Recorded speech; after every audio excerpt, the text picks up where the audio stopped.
That means there's some form, for the first time, and there's this outline. So there's a roadmap coming up. That's significant, to my way. So India has got some unique things which can handle China, and India is the only one which has been in combat with China. Throughout last year, China made a lot of hue and cry immediately. But they never moved. They never could. Hello and welcome back to my channel. This is Adi Achint. Today I'm privileged once again to be joined by Lieutenant General Ravi Shankar, who retired from the Indian Army after 40 years of glorious service as the Director General of the Artillery. He's an alumni of the NDA, of the Defense Services Staff College, and many other esteemed organizations within the Armed Forces of India. Today, he writes extensively and appears in various different programs, giving much sought after opinion with regards to various happenings around us. Thank you, sir, once again for joining me Welcome. this evening. And your views have become pretty popular, and that's one of the reasons why I keep pestering you for more and more. So thank you once again. Thanks for calling me again. It's a pleasure to be with you, Adi. Sir, as we selected the topic of Quad, and I'd like to give an outline before we begin this discussion. The topic of Quad will be covered by us with regard to an India-centric perspective. So before we begin our discussion, I'd like you to give us a little bit of a, in a short brief, what exactly has happened and how do you interpret what has happened in the past few weeks? Yeah. Ever since the Biden presidency came into office, they've taken up speed on Quad. First, within a month, there was this ministerial meeting. And in this ministerial meeting, all the foreign ministers met. And for the first time, they called it a Quad foreign ministers meet. Before this, there was no question of calling it a Quad ministers meet. So that gave a great signal. And within another month, almost after all, 1.5 months since the Biden administration has come in, we had a summit, leaders summit. And what's interesting in this leaders summit is that they called it, come out with a joint statement of the Quad, and they call it the spirit of the Quad, which is important. And more importantly, all four leaders have come out with the op-ed in Washington Post, and they've outlined how they see Quad going forward, which is very significant.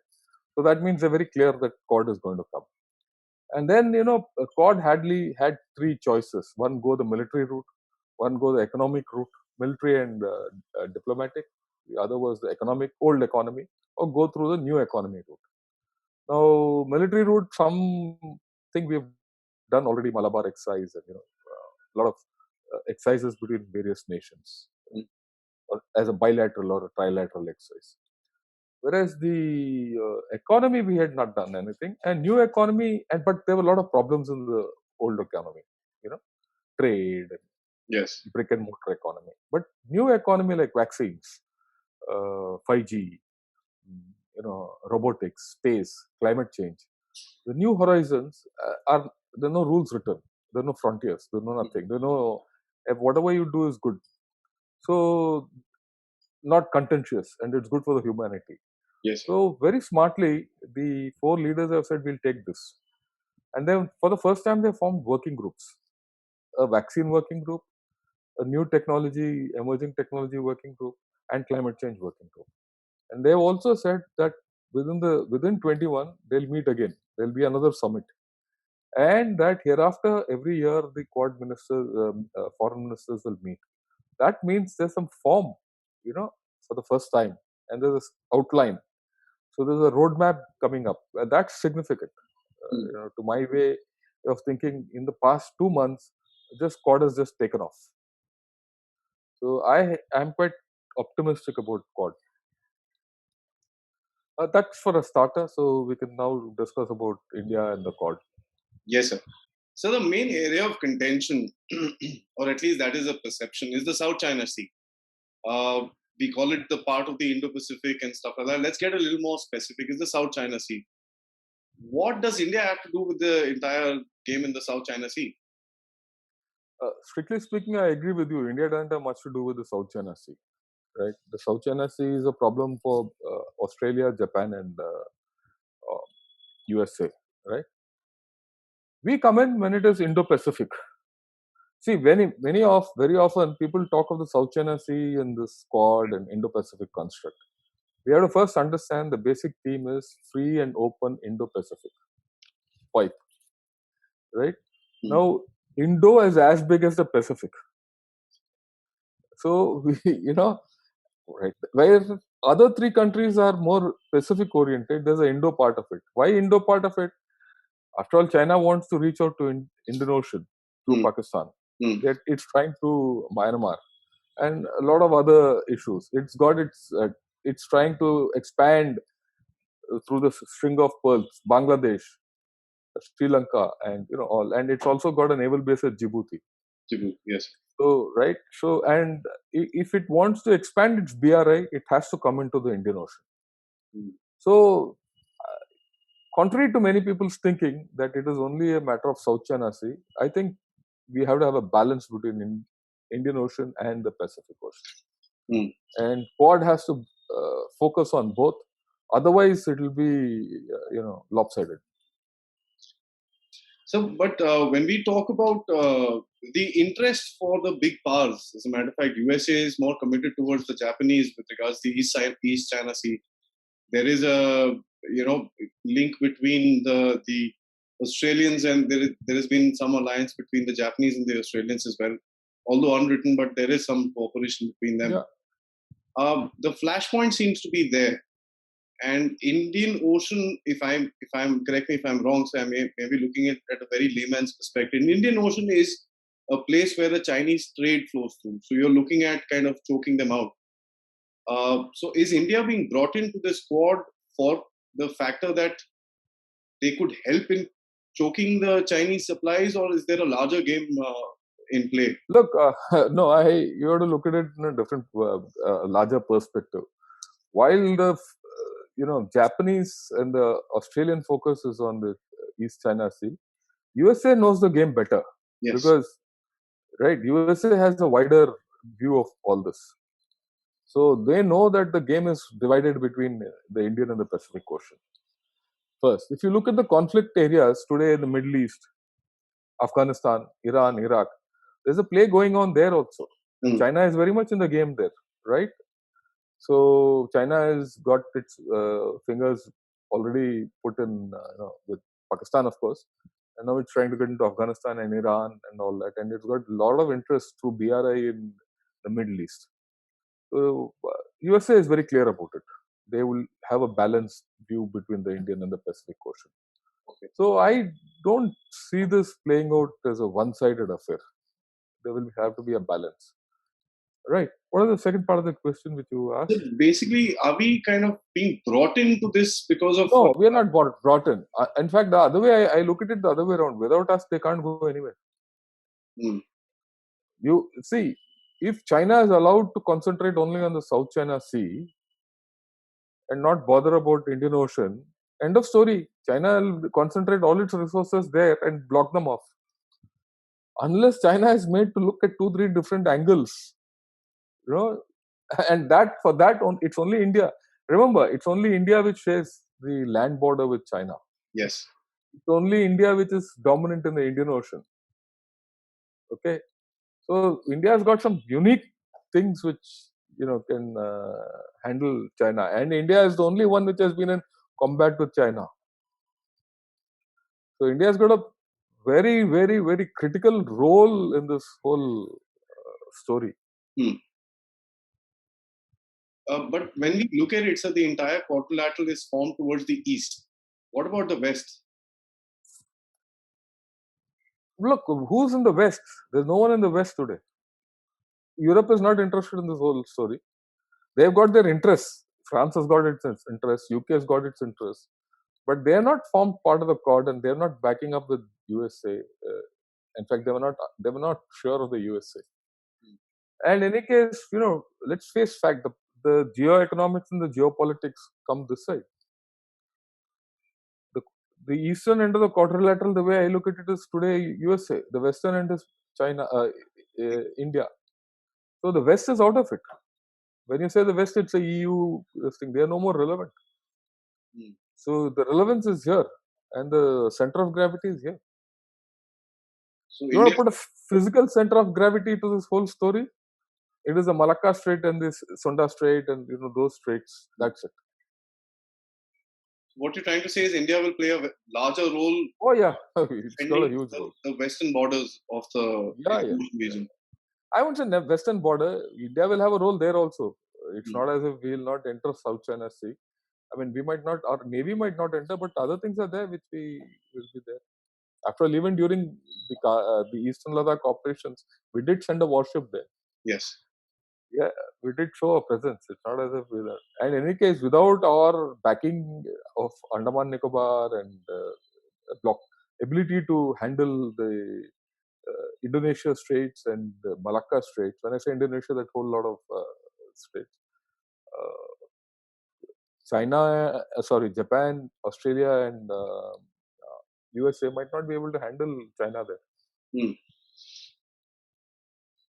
It's So very important. yeah, Yeah, absolutely. I think what you brought out in this whole thing is that because there is a lot of debate which is on with regards why are we yeah, getting yeah. out of this whole thing. So And, you brought out and, in a very and clear fashion. you also have to understand that China is trying to come down through Myanmar, Bengal. It's got its fingers in Hambantota. Hambantota, it's got a port. Only thing is it can't operationalize it. And in any case, Gwadar is also there. Gwadar, Hambantota, or that not Kaladan. I'm forgetting that thing in Myanmar, that port. All these three can only be controlled by, blocked by India. India. No one else. Yeah. So will we see increased cooperation with regards to military-based operations? I mean, diplomacy is on its own side. Military-based operations with India, and what kind of logistical support can India provide these people? Okay. That's a fair question. The expectation is everyone thinks Quad is going to come and there's going to be a lot of operations, military operations. And all. No, we have to be balanced. We are still in the grip of a pandemic. We don't want to go to war. War is the last option. Military is the last option, right? We have to recover from the pandemic first, and that climate change is bearing down on us. We have to, the world. We have to help people get out of the global economic slump. So the easy part of Quad is military. The difficult part of Quad is economics and the new economy, which I spoke of. So I think the leaders have done a wise thing that they're tackling the human related issues first, Mm. where people can recover and health and things like that, and then look at the military part of it. It's not as if that military is gone away. It'll be there. After all, we've done the Malabar exercises. We can position our navies. We also got a modicum of how to put China in a two-front situation, right? After all, when we were engaged in Eastern Ladakh with the Chinese, the US carrier fleet was in the South China Sea engaging, and China was in a two-front situation. That construct is there. You can always, right. So there'll be a lot of positioning you can do. So there will be some military activity, but not tending to war. And Mm. with this, if you see that even China will not be belligerent. Already Chinese tune has started changing towards India, if you see. They want peace, they want to, all those. So they know. I think they've got the message already. My way of looking at it. Right? They will talk, they will hype it up, but I think they're in, they're not living in any fool's land. So, so with regards, you just mentioned the two front situation that the Chinese was put into uh, in a small way during the Ladakh crisis as well. What do you think are the advantages of coercive pressure that one can put on China, considering the fact that the Chinese do come back? And you and me, we had discussed this in another video that will the Chinese come back? You said about 2 to 3 years. So let's take that margin of about 2 to 3 years. If the Chinese do put pressure on the land borders between India and China, what kind of pressure tactics can the Quad play? Ready to help Look, out to put pressure. look, you already have a model. If you see, throughout last year, China made a lot of hue and cry immediately. But they never moved. They never could. Why? Because if they come, and it's not a small thing which happened. They Hmm. committed a lot of forces in the Eastern Ladakh. They committed a lot of forces in their East Coast, right? and they were stretched. So if they try something funny here, even after 2 years, I mean, look at it. If they try something after 2 years, that's a hope that they'll come back after 2 years, 3 years. By then, where will Quad be? Quad would have formed up fully with absolute no clear-cut signals being given to China. Okay, at that time, you might even find much more happening. All this big talk of cross-strait action and I'll take over Taiwan and all would have gone. A lot of things will happen. 2-3 years is long, so I don't see much happening. I don't see. I mean, the signals coming out of China are of peace today.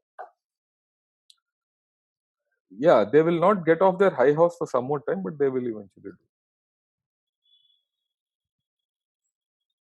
Sir, coming back, I'll just move you back from the eastern shores of India or the eastern front of India to the western side. You know, Iran. Iran is a big issue.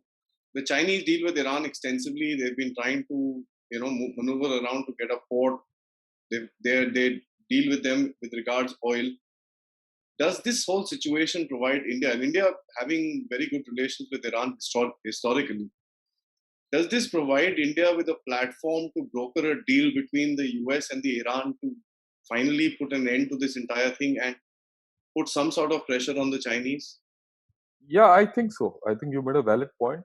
India is in a position to do so, and the new US administration should logically take that route.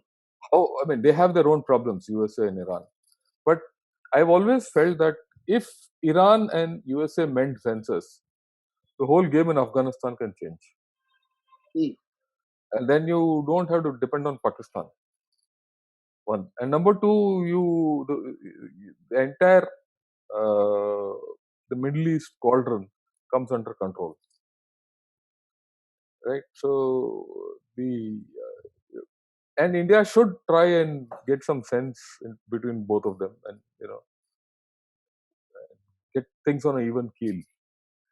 Then you have the approach from the east to west to Afghanistan, and then also you have the approach to Central Asian republics, and the land route to East Europe opens up,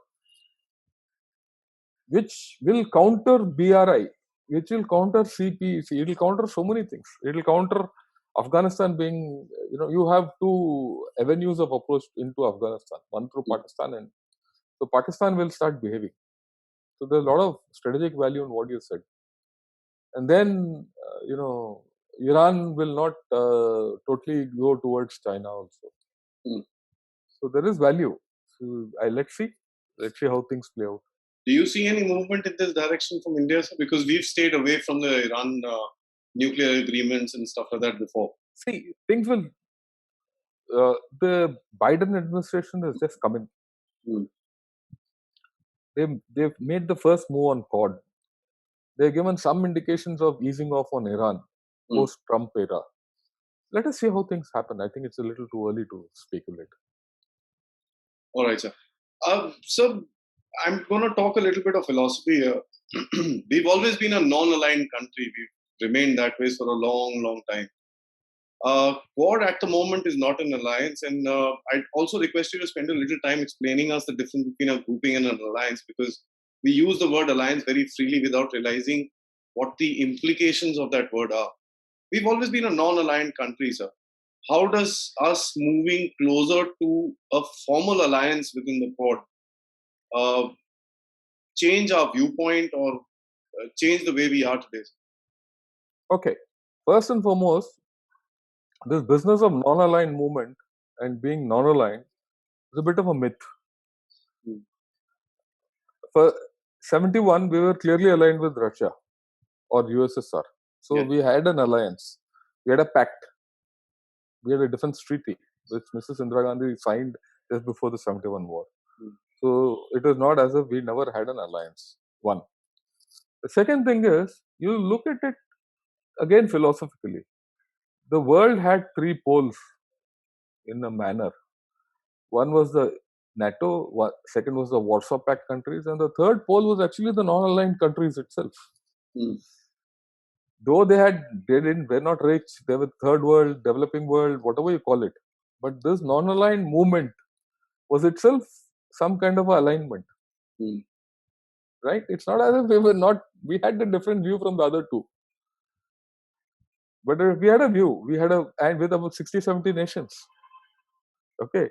And they were not Erigarib guys. They were guys like Yasser Arafat, Fidel Castro, Indira Gandhi, and those people, second generation people. In fact, I attended the non-aligned meet in Delhi long back when I was a captain, and I heard Fidel Castro and Yasser Arafat speak and met them in person. It was a great day in my life. I can never forget it. So it is not as if that we've not been aligned or non-aligned completely. Non-aligned is a misnomer, right? Now, when you come to a grouping, non-aligned was a grouping, whereas NATO was an alliance. When you talk of an alliance, you have a commitment. Okay, if one guy gets attacked, I will come to your rescue, or we have joined forces. We'll share certain things and all that. When it's a grouping, there's nothing written in stone or on a treaty that when you are attacked, I'll do something. You act in concert with each other. Mm. Not You don't fight shoulder to shoulder. You might have to. You might go to that level, but you're not bound to do that. So when you're a grouping, it's loose with a more ability for everyone to you know still do his trick with more elbow space. Whereas NATO is an alliance, right, where people have to follow common standards, people have to follow common norms, certain issues have to be met. If you have to be part of the NATO, you have to meet certain standards. So there are issues there. So that's the difference between a grouping and an alliance. Mm. And as of now, Quad is just not an alliance by any strict of imagination. That's why when people say there's an Asian NATO, it'll never be an Asian NATO. Yes. Never. See, we have to remember, for example, India, like I said earlier, India is the only one which has a land border with China, and others don't have. India is more Indian Ocean centric, whereas others are Pacific centric.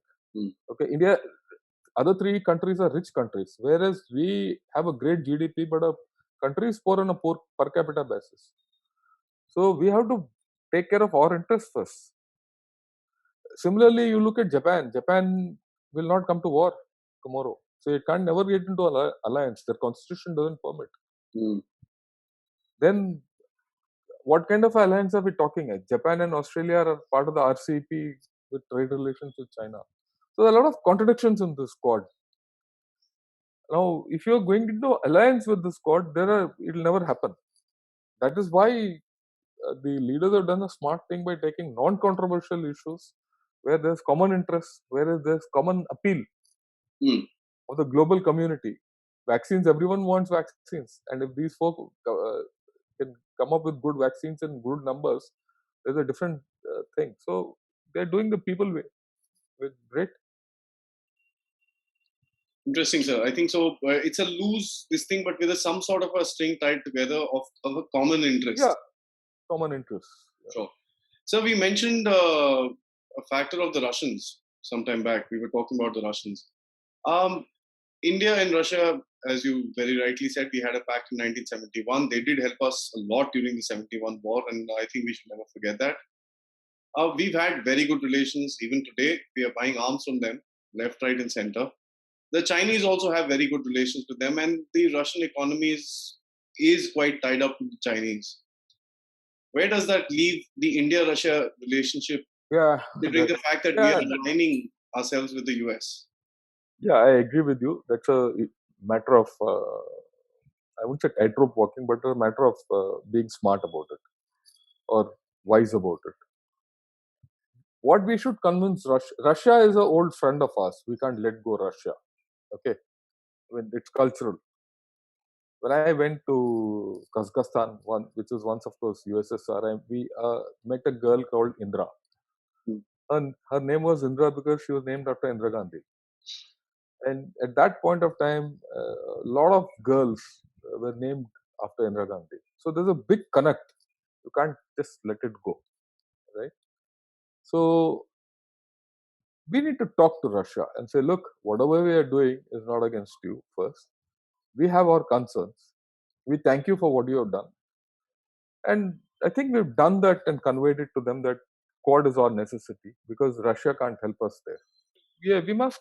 We've come. I think we've communicated to the Russians where we have explained our stand to them. And if you've seen the whole thing, even in this entire fracas for the past 1 year, they've been neutral, Mm. largely neutral. And so they'll continue to remain neutral. But Russia has to take care of its own interests. So they against USA, and so they will do some alignment with China and all that. That talk will be happening. Will it turn into an alliance led by China? I doubt, because Russia will never get into alliance with China. You must remember that they've also not had great equations earlier, Russia and China. So it's a transactional relationship between Russia and China. So they'll be careful, right? Russia will not put its eggs in the Chinese basket, Mm. right? And if China are getting squeezed, Russia will probably might ditch them also, okay, to save its own. So I don't see. And India has another role to play. India is one thing which can pull Russia into some kind of a auxiliary role with Quad. Mm. The Quad platform serves for many things. You have a Quad Plus, you have the ASEAN, you have the European interest. So Quad can be a platform even for Russian interests in this region. So the Quad is a platform which is not necessarily against China. And there's a whole lot of other interests. And anyone can use the Quad platform. Quad has that weight to take everyone along. And that's where India is again critical. Mm. India's equation with Russia will help Quad. So, in a similar manner, with regards to the question that I asked you about building trust between the Americans and the Iranians, is there also a chance wherein India could play a role bringing or breaking down the ice between the Russians and the Americans? Because at the end of it, it's a long lost battle which is carrying on for God alone knows what reasons they keep attacking each other. But is this as you said, Claude Plus with Russia as with their interest? So is there an opportunity for us to do something like that as well? I look, theoretically, yes. Practically, I don't think. Practically, the answer will be not it. Hmm. Let's see how things evolve. It's too far in the horizon. At this point of time, I don't think. Right? Maybe next year if things happen. Maybe year after that. It depends on how the Biden administration shapes up. After all, look, you have to also understand, like I always keep saying, the the COVID is not out.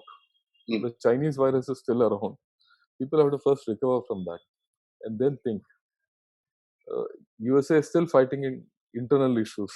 They have problems. So they also are not so stable. Let's see how things move. See, one thing is there. See, between China and Russia, USA has felt that China is the bigger threat. Hmm. That's why they moved fast towards China. They're not. They've kept their powder dry with Russia as of now. So let's. The opportunity is there, but over the horizon.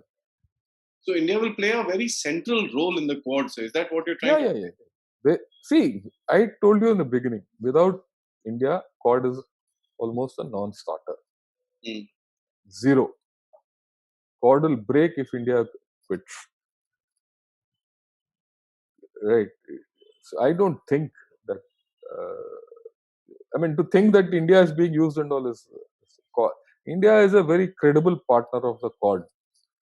I was speaking to an American general, and this was our view. It's only the Indian armed forces and the US armed forces who can handle China militarily. Period. No one else. Of course, Russia is there. Russia will handle it differently. But And in this, it's only India. I repeat, it's only India which has had the combat experience. Whether you call it 62, 65, not 65, 67, Natula, Sundranchu, Doklam, and now Eastern Ladakh, where we forced the Chinese hand. Uh, that's invaluable. People don't realize it. No one else has this experience. Advantage, yes. Mm. So when we talk about India's role, I mean, is it that post this standoff with the Chinese in Ladakh, one does, one doesn't hesitate to draw a line between the incidents in Ladakh and the re-emergence of the Quad. Yes, as you said, it came out after Doklam and stuff like that, but it was unheard of. I mean, there was no discussions on it and stuff like that. Today, everybody wants to talk about the Quad and figure out what's happening. Is it because of the Indian push that this thing has got re-emerged? I'll not put it because of Indian push. Firstly, Quad started re-emerging ever since the Chinese started building the islands and the 9-dash line and all that. Mm-hmm. That was when the whole thing started. But it was going at its own pace. But last year's events got to foreign ministers to meet around October, November for the first time in Tokyo. And they said, look, China is getting too big, right? We need to handle it. Though they didn't talk of China, but everyone knows it's against China. There's no imagination left. And from then to now, see, China has threatened everyone in its own way. It's not only India. They've also done something in the South China Sea. They're trying to fire some aircraft breaking missiles and all that. They've demonstrated. They're posing a threat to all round. They say they've also released videos where they will go and destroy Guam, which is a major American base. So all these things are there. It's not only one. So everything has driven Quad to where it is. Plus the vaccine diplomacy they've carried on. Plus the wolf warriorism. Everything is there. It's all a combination. So historically, our relationship with the United States has been, I don't know, I mean, we can call it on a complete swing. It's one way or the other. How does us, and this is again taking into the Russia factor, because diplomacy is a never evolving game. How does us gaining new friends at the cost of the older ones affect us? Well, first and foremost, it's not a new friend gained overnight. We had a problem with the USA long back. I mean, I read in one article in New York Times or Washington Post, one of the two, where they said, look, at the time when USA had a choice of choosing between Pakistan and India, right? They chose Pakistan. And with some hope.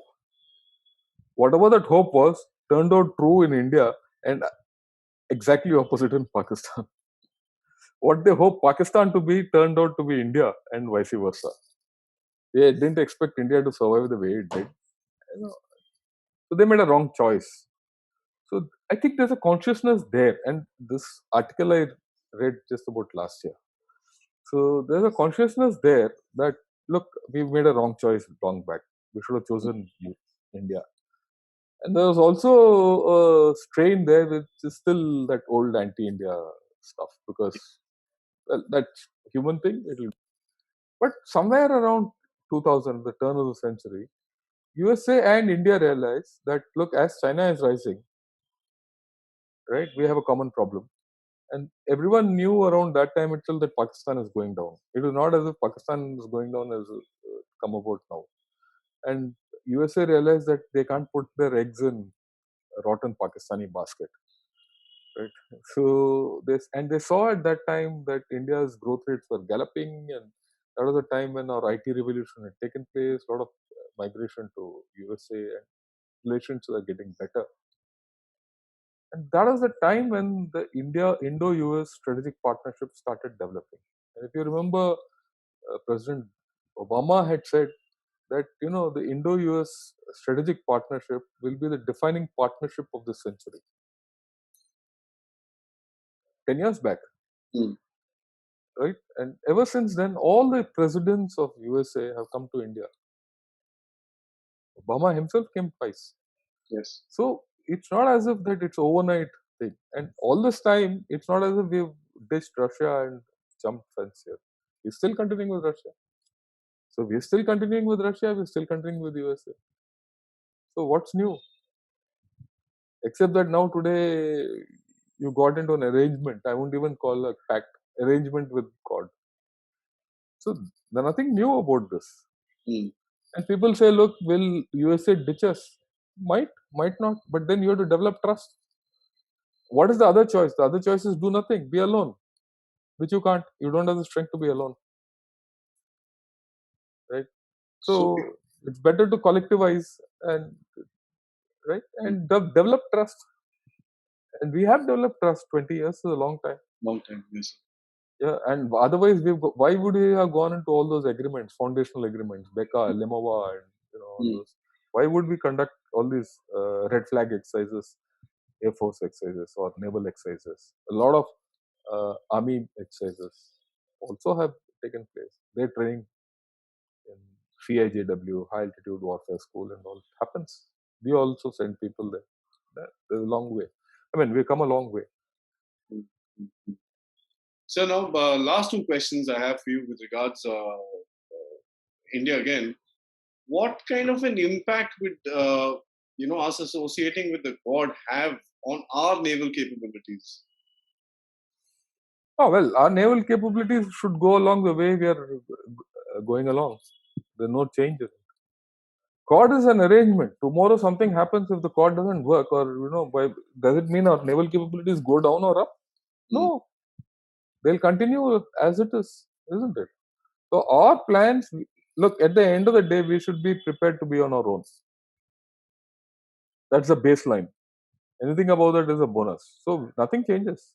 Our naval capabilities must increase the way they are, or the way they planned, or whatever. We'll Some get. help in terms of technology, basing. Yeah, basing it is more. We have to give the people. Mm. We have the basis in this area. No one else has the basis in this area. Yeah, technology and all. I don't put too much just for the Navy. Technology transfer is a different story altogether.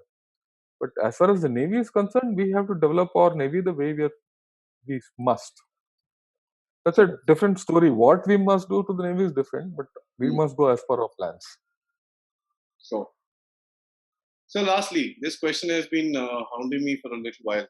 During the Ladakh standoff, we saw various different ships of various different countries trespass. Literally, I'm going to use that word a little loosely, close to the Chinese mainland between the Taiwan Strait and everything like that, which they claim to be their own territory. What does it really say about the Chinese naval power that they keep talking about? See, we have to understand one thing about the Chinese situation at that point of time. They were in a two-front situation. Things were hot in Ladakh.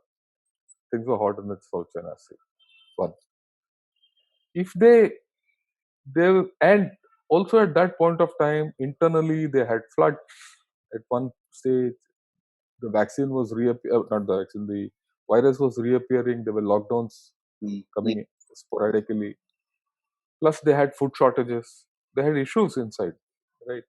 They were quite stretched. At that point of time, they couldn't react anywhere. That's why they kept quiet. One.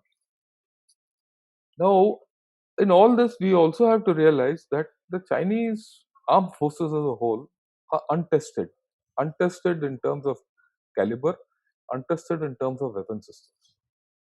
It is nice to fire a weapon system against an enemy or rather in a drill, but to fire under the pressure of combat is a different story altogether, right? So they are untested. Now, at an untested moment, could they have done anything? Mm. And when they are stretched completely, that's a recipe for disaster. So that's why they kept quiet,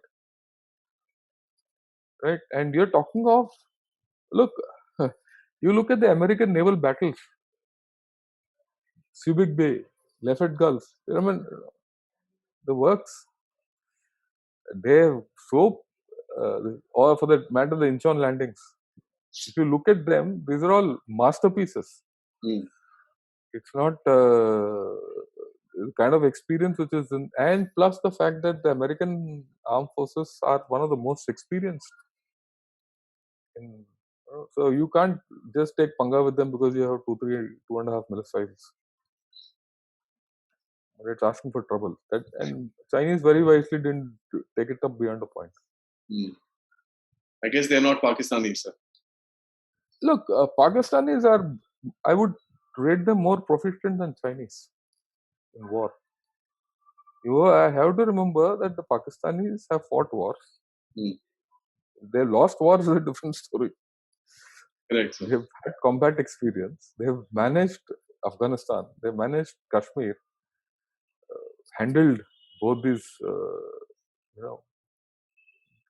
Look at the way they've carried out the Bombay attack. It's planned. The way they can plan these operations is not funny. So they are more dangerous. I mean, they're more professional. Let me put it this way. You have to recognize a professional enemy. Yeah?